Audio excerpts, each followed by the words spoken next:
Hello again, everybody, and welcome to Warriors Fast Break here on HBC TV 25. I'm Justin Barrientos. Thanks for joining us. We're starting off again talking men's basketball with head coach Todd Eisner, and had just one game before Thanksgiving break. We'll go through that in just a minute, but hope you had a great Thanksgiving. Yeah, it was great. A little chance to get away and a couple days off, so it was good. I hope yours was the same. Thank you. Yeah, it was up to Stillwater area, so that was pretty good. Very good. Now, I do have to ask you about Thanksgiving because I know we've talked about this in the past. You don't really like to give your guys too much of a break because they do have to, kind of stay with their routines. Sure. and get everything going. So what did you give the guys this year? Well, a little different in that the first time in my 4 years here that we didn't have a conference game on Saturday. Mm-hmm. So the league schedule got pushed back a week. And so with that being said, as we planned accordingly, we decided to give the guys the Thanksgiving weekend off. So we played Tuesday night, we practiced Wednesday, and then gave them Thursday off and Friday off, and then we came back and practiced Saturday and Sunday. So they got 2 full days to spend with their families, which was great. Mm-hmm. Everybody was able to get home, and so we rejoined on Saturday morning and got back to work. Very good. Now, when you do that, do you or do your staff give them some kind of workout plan or things that you would like them to do during break? Yeah, not for those 2 days. I mean, obviously 2 days shouldn't be a major factor, although I thought even conditioning-wise, after sitting around for 2 days and eating mom's food and so on and so forth, that they were certainly, we called it our conditioning the turkey trot on Saturday, and we trotted a lot, so I thought our guys were okay on Saturday. I thought, but you can see when you take a couple days off how their mindset physically and mentally changes a little bit, and when we got to deal with that at a much greater extent when we get break for Christmas on those 7 days. Do you turn the intensity up now that you have a game on Tuesday? Well, we did on Saturday and Sunday. Today will be a little lighter with the game on Tuesday. We'll go for about 90 minutes today. We'll do some film work before that. Mm-hmm. But we've been about 2.5, pushing 3 hours here on Saturday and Sunday. 1, because we have a lot of work to do, and 2, because we wanted to get some of the Thanksgiving junk out of them. Okay, let's talk about the game that you had then before Thanksgiving, which was the St. Mary's game. And I know that we in the media and the Winona area kind of hype this up a little bit because it's Winona State versus St. Mary's. Now that you've been here 4 years, does that game mean anything to the players? Do they have any kind of relationship with St. Mary's where it's maybe a little bit of a rivalry for you guys? To be honest with you, I'm not really sure if they do have any relationship with the players over at St. Mary's. It's a little different being in a smaller town. I think both programs have their players go home for the summers. Places where I've been previously, if our guys hang out over the summers, they run into a lot of the teams that they're going to play against during the year, and I think that's a chance for a rivalry to grow, whether it's within your conference, whether it's versus a Division I team, a Division III team, or whatever it may be. We don't experience that as much here because I don't see us interacting like with whether it be in a summer league or open gyms or things like that. So from that standpoint, I wouldn't really consider it to be necessarily a rivalry just based on not being overly familiar with each other. Mm-hmm. But it's an important game for us. I'm glad that we've been able to play over the last couple of years. We want to hopefully continue to play. I think hopefully the city at least recognizes that the game is being played, and we'd love for them to come out and support us as we move forward. All right. Well, I don't really like to bring this up, but I have to because I think strategy-wise we kind of have to bring it up. There was a delay at the beginning of the game, so you guys came out, you warmed up, then you had to go back and wait a half hour before the game started again. So from that aspect, I mean, what do you do? I mean, we talked about that, last year when there was that big 4 overtime game for the women's game. Right. Was that kind of the same mindset that you had to do to go back for half hour? Yeah, and and a little bit different in that, what we've tried to do a little bit to make it, maybe a little more, I'm not sure what the word I'm looking for, maybe a little more for St. Mary's to be interested in playing the series. We offered an opportunity to come over and play over there. Mm-hmm. That's a scary thing for us. You don't see a lot of Division I schools you don't see any Division I schools going to play at Division II schools, and rarely do you see a Division II school go play at a Division III school. So we were already a little worried about that. With just our guys' mentality and how fired up St. Mary's might be. They're certainly much improved. They just won their 3rd game again here, I think, on Saturday, and so Joe's doing a great job with that program. So then all of a sudden we get the delay, and we wanted to keep our guys locked in as best we could. We explained to them what was going on. We explained to them how they mentally needed to handle the change because of the the miscommunication or whatever happened over there. And I thought our guys, for the most part, did a nice job with that, starting out the game 17-2. Right. So let's talk about that start. I mean, obviously that was something that you wanted to see. You wanted to see your team improve, and then they come out on top like that, 17-2. What are some of the things that you were thinking in the first half of that game? Yeah, I thought our approach to start the game was really good at both ends of the floor. I thought our attack was good on the offensive end, but I thought defensively, I thought we had good energy, we had good communication. I thought we made their possessions difficult. But then we got to about the 9-minute mark of the first half, and we stopped guarding again, and that's really disappointing, really frustrating for us. I think we had them at 1 for 12, I think, to start the game, and they finished 12 of 26, so they finished 11 of 14, I think, to finish the half, and that's just completely unacceptable, you know. And then we go to the second half, and they turned around and I think shot 7 of 12 from the three. So we've just got a lot of things we've got to clean up. We can't be a 10-minute team or a 20-minute team or even a 30-minute team, especially when we get into NSIC games, because we'll get punished for that. All right. You had an opportunity to play all of your players that were in uniform, and everybody contributed. Everybody scored at least 2 points. What were some of the positives that you saw in the game against St. Mary's? Well, I thought Nick Klug coming in and having 8 assists and no turnovers at the point guard position. Nick's a very talented young man. Scoring the basketball, he's got great vision, he can really handle the ball and get into seams to make plays. Nick's big adjustment, which we kind of expected, is he weighs 150 pounds, and I weighed 150 pounds in 3rd grade, and so that, there's the difference right there, is that physically at times he gets overmatched from a strength standpoint on both ends of the floor. But I thought he did some really good things. I think Charlie Kuntz has been really solid for us. He didn't score the ball really well on Tuesday, but he's been really solid on the glass for us and defensively. It's good to get Caleb back into the flow of things more and more moving forward as we get ready for tomorrow night, and then obviously moving into Saturday's game with Upper Iowa. So, and then I think Kevion was solid. He had 17 points and 10 rebounds. But there's a lot more inside of Kevion that we're trying to get out of him. All right, we're going to take a quick break here on Warriors Fast Break. When we come back, we'll talk about the game on Tuesday and also about the NSIC opener this weekend. That's coming up here on HBC TV 25.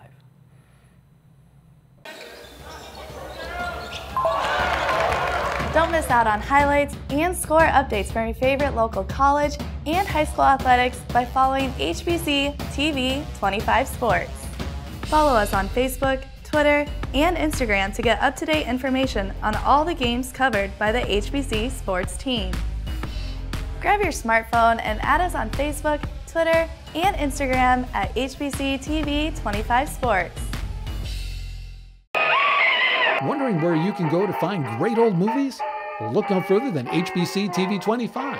Each week, TV 25 presents the HBC movie, and we won't monkey around. We'll show you movies like Night of the Living Dead, Giant Gila Monster, The Fat Spy, His Girl Friday, and others. Join us mornings at 12:30 a.m. and for those of you with better sleeping habits, Saturday afternoon at 2 on HBC TV 25 for the HBC movie.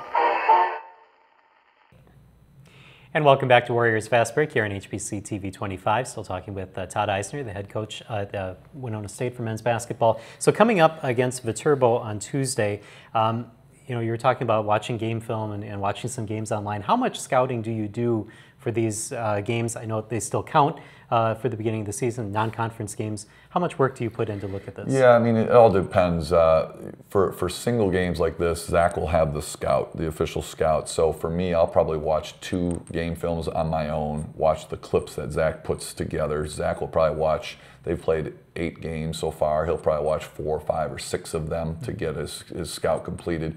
As we move into NSIC games, when we play single games like Upper Iowa, we'll probably combine that scout, and Upper Iowa's played 5 games, and we'll for sure have watched all 5 of those to get into Saturday's scout. And then when we get into league play, when it's a Friday, Saturday, Zach takes one of them and I take the other one.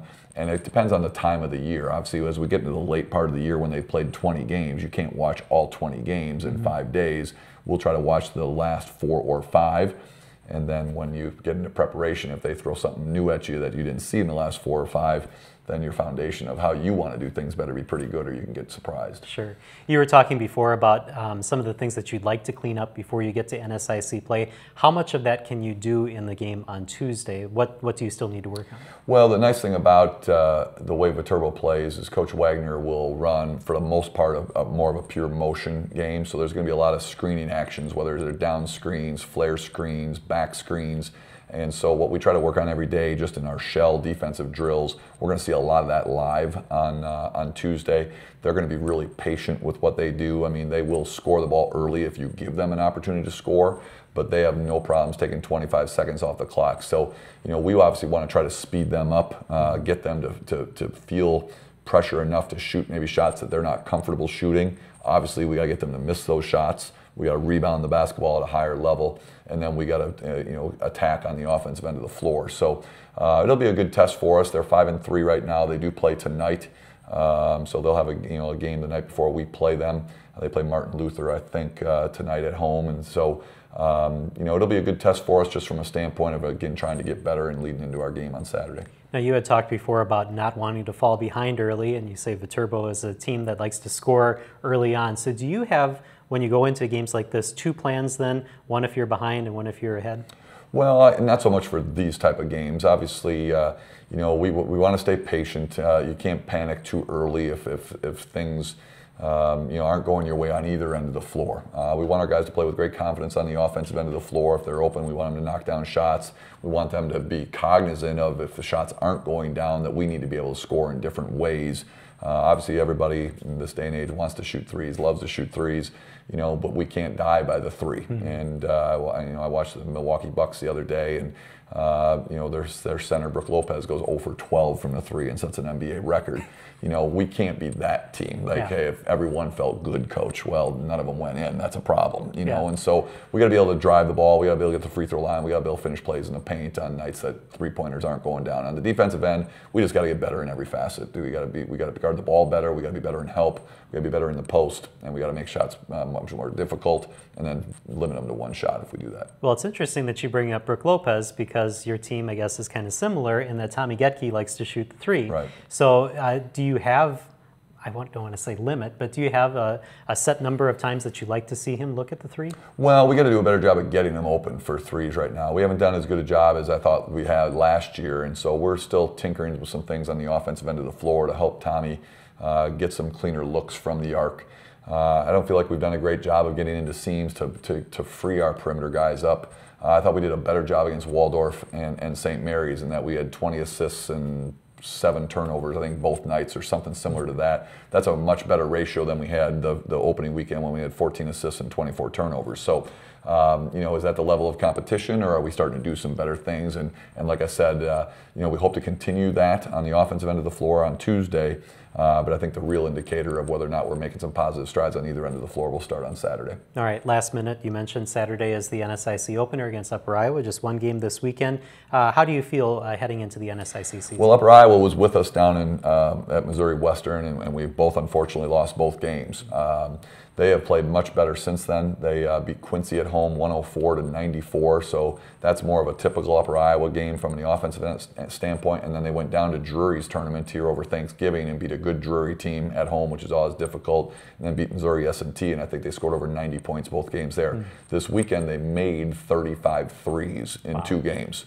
And that's what Upper Iowa wants to do. And so we're going to have to be really locked in on the defensive end of the floor, and then continue to hopefully expand our offensive arsenal and get more guys involved in what we're doing on that end. All right. Well, thank you for coming in. Good luck at the end of your non-conference season and then the beginning of your NSIC season. I appreciate it. Thanks. All right. Thank you. We're going to take a break here on Warriors Fast Break. We'll switch to women's basketball with head coach Scott Ballard right after this. Elevate your HBC TV experience with the latest technology to hit your whole home entertainment system. Record up to 6 programs simultaneously and save up to 350 hours of your favorite shows. Pause a program you're watching in one room and pick right up where you left off in another. Video on demand, wireless set-top boxes and mobile device streaming, apps including Alexa, Netflix, YouTube, and more. Call 888-474-9995 to learn more, or visit hbci.com/elevate today. Stay up to date with Winona Area Public Schools by watching Making the Grade here on HBC TV 25, presented by Cost Cutters. Join me, Superintendent Rich Dahman, each month for interviews with administrators, district staff, and students. Tune in to Making the Grade Monday through Friday here on HBC TV 25, brought to you by Cost Cutters of Winona, located in the professional building in the Winona Mall Annex. And welcome back to Warriors Fast Break here on HBC TV 25. Time now to talk women's basketball with head coach Scott Ballard, and back from Colorado, and hopefully that trip went well. I know it was a split game-wise, but there was a lot of things to organize and get ready, and I hope everything fell in place. It was a challenging trip. Honestly, even though we were there for almost 4 days, it was a whirlwind. It went by really quick. We were pretty busy. The first day we were there, we got there in the morning, had practice that afternoon. Then we had 14 parents that went, which was really nice. And they had rented a couple vacation homes and went together and I think they went to Hy-Vee out there and got turkey and all the fixings and had our team over, and it was a great, good fellowship with family and friends at Thanksgiving time. So that was a good evening. And then Friday, we had shoot around, I don't know, like middle of the day, noon or 1 o'clock. And unfortunately, Gabby got a concussion during shoot around, and so we didn't have her for this weekend, which made things a little more challenging than expected. Like you mentioned, we did split. We won on Friday against Colorado Christian by 8, but we got down 20-9, battled foul trouble, especially at the post positions, and found a way to come back and make some plays in the last 5 minutes of the game to get the lead, and finished it well. And then Saturday we played Metro State. They had not shot the ball well from three-point land through their first 4 games, and they were 6 of 12 the first half. But we battled unbelievable foul trouble at every position and had to play a lot of different combinations. We trailed a good portion of the second half and then started making some plays, and the last minute was pretty exciting. We took a 1-point lead, and then about 30 seconds to go, they had the ball, loose ball situation. The guard that lost it falls on the ball in the middle of the lane, then sets up, gets up without dribbling, and then passes it to a post player who gets a layup to take the lead. And then with like 10 seconds to go, we got the ball on the baseline, out of bounds play, and we set up an isolation play for Kayla Schaefer, and first bounce to the ball. We lob it into her, and first bounce to the ball, their point guard goes diving into her and goes for the ball, but hits Kayla in the rib cage, knocks her feet out from under her. There's no call. Loose ball, they get it. We have to foul, and we end up losing by 3. So that was a very frustrating loss. But we have been through so many late game situations through our first 4 games, and all of them on the road. We won a couple, lost a couple, but we gained a lot of learning experiences that are going to prepare us for close games during conference play. So it was a good trip from a learning experience. It was a frustrating trip that we split instead of coming home 2-0, but that's the way it goes sometimes, and you have to learn from it so that you don't repeat the same mistakes that could have made a difference in the game. And I think all of our players would echo that. We had a good skill work session yesterday and had a chance to talk about things when we got back from our trip on Sunday. But we're looking forward to conference play starting this weekend and finally being at home. That'll be nice playing in front of our home crowd. And in Upper Iowa, they're our opponent, and they've won 3 of their last 4, and they went through some changes as well since last year. So it'll be an interesting matchup. I would imagine that you have to be encouraged that in your first couple of games you've had several players that have gone for 20-plus points, and it's different every time. Well, Friday's game, Allie you know, she's human, and she had an off night shooting, and so did Julia. But then Emily Keek and Kayla Schaefer both scored 21 points. The next night, Saturday, because of foul trouble and not getting in the flow of the game, Kayla and Emily struggle. I think they scored 42 points between them on Friday. I think we get 6 points between them on Saturday. But then Allie has a career game with 26. But we got to get more from our post people. I think I mentioned that a week ago on the show. But foul trouble prevented Rachel from, I think she played 14, 15 minutes, maybe in both games, Saturday's game for sure. But her and Emma and Taylor and Gabby, when we get her back, we got to get them more involved offensively. Yeah, I did see that Emma in the loss out in Colorado came off the bench and had 9 rebounds, so that had to be a big thing for you. Yeah, I don't know if that was Friday's game or Saturday's game. But yeah, rebounding is important, but unfortunately, half of our rebounds are from our own misses, but offensive rebounds are a good thing to have.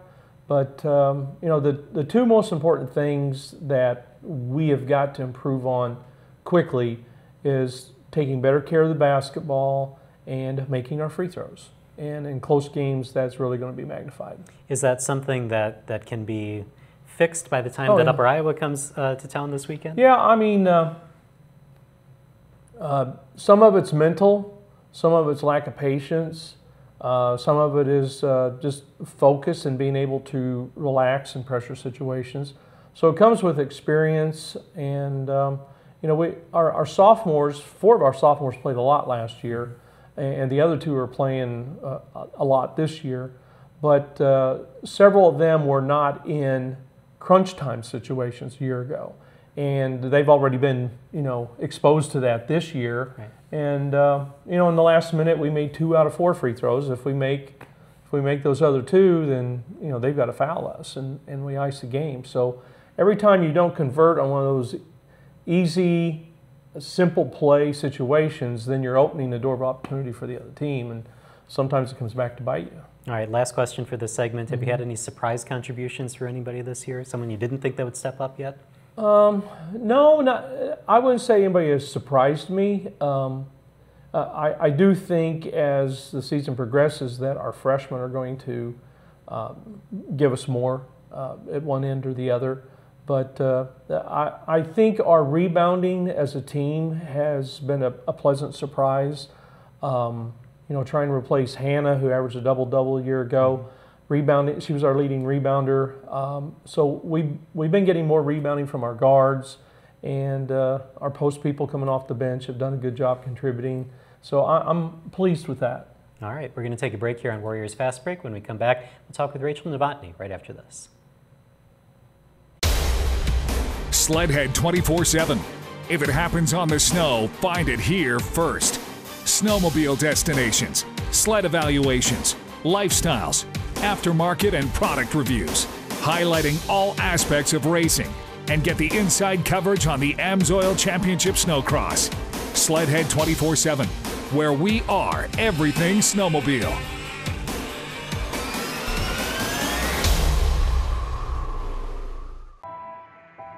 What's a Southern girl? It's waking up before the sun rises. It's loving the simple things in life, like the dirt roads that lead you home. It's working hard to get what you want. It's hanging your own stands, breaking your own ground, and strategizing every little move for that one moment when everything you've worked for is standing right in front of you. Even if I fail a million times, I keep pushing myself till I'm exhausted, filthy, and about to give up. And that's when the adrenaline hits. And welcome back to Warriors Fast Break here on HBC TV 25. Rachel Novotny now joins us, and I suppose it's kind of the life of an athlete that if you play a winter sport, you realize that holidays are going to be kind of weird, and you might have to sacrifice some things. So for this Thanksgiving, how was it to have to travel to Colorado and have all the families come together like it did this year? It was actually a really nice time because, when you're a part of a team and you're with each other all the time, you're kind of like a family already. So not only kind of getting that time to spend with our team over Thanksgiving, but as Coach said, a lot of our family members came too. So it was kind of a nice balance. And seeing a new state also is pretty cool too, and being in Colorado, you can't complain. So very good. Well, let's talk about the games that happened in Colorado. You know, Coach kind of put you on the spot a little bit, so I guess I'll do that too. He said the post play needs to improve a little bit. From your perspective, what are some things that you need to work on in order to get to that goal where he's looking for? I think be a little bit more aggressive from an offensive standpoint, getting in position and, you know, making the right reads.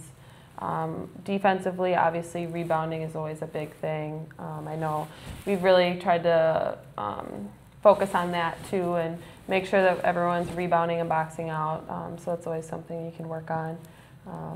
But yeah, and also kind of finishing with contact. That's a big thing, being able to finish at the rim. So. All right. Now, the only other time that you've been on the show last year, we got you about halfway through the season, and you had transferred in, and so you only had about a half a year here at Winona State. How did your first year at Winona State go? It was great, besides the whole mono thing, but but other than that, I have no complaints. It's been a great experience, and I'm very happy I am. All right. So for this season, what in your mind will be a successful season for the team and then for you personally? Well, obviously winning a championship would be awesome, and that's what our goal is. So we're trying to make that happen for sure. But honestly, I'm living every day, trying to work on something and focus on something every day. And, you know, every day we're going to learn something new and get better. So just like Coach said, it was a learning experience this last weekend. So hopefully once we get into conference play and stuff, we can transition that learning experience onto conference and succeed. So. All right. Yeah. And for you, what would be a successful season for Rachel this year? Well, I think for Rachel, just same as with each one of them, is make it a goal to get better from week to week and game to game. And it's a process. And some people learn how to improve quicker than others, and they gain confidence. So it's a building block type of system. As long as you stay positive and keep working hard, you're going to get better. And you know, we're going to have, you know, a lot of big challenges that face us. Adversity is something that we've already been faced with, and you know, when adversity arrives for some, then it's opportunity for others. And even though you never want somebody to be injured or down or out or sick for whatever reason, you're still, the reason you have more than 5 people on your team is so that when the situation or time calls for them and their opportunity, that they're ready. And I've got a lot of confidence in our people on the bench and our younger people, and they're learning something every day, whether they're out there experiencing it or watching it from the sideline. But you know, we played 10 people in both games this weekend, and you know, most teams probably typically play 8 to win a game, but you know, I can see us playing 10 people or more on a regular basis. All right, last question for you then. Coach said you know, all the preseason games were away, and it's nice to be back home. From the player perspective, what is it like to now have the home season open up? It's exciting. Kind of, it's like a fresh start a little bit. We got the conference play starting up here, and yeah, being at home is always a great feeling. And then we'll have a lot more fans, and you have the comfort of being home. So yeah, I'm looking forward to it. All right. Well, thank you both for joining us here today. Thank you. Good luck this weekend. Thank you. Thank you. All right. Thank you for joining us here on Warriors Fast Break. We'll see you next week here on HBC TV 25.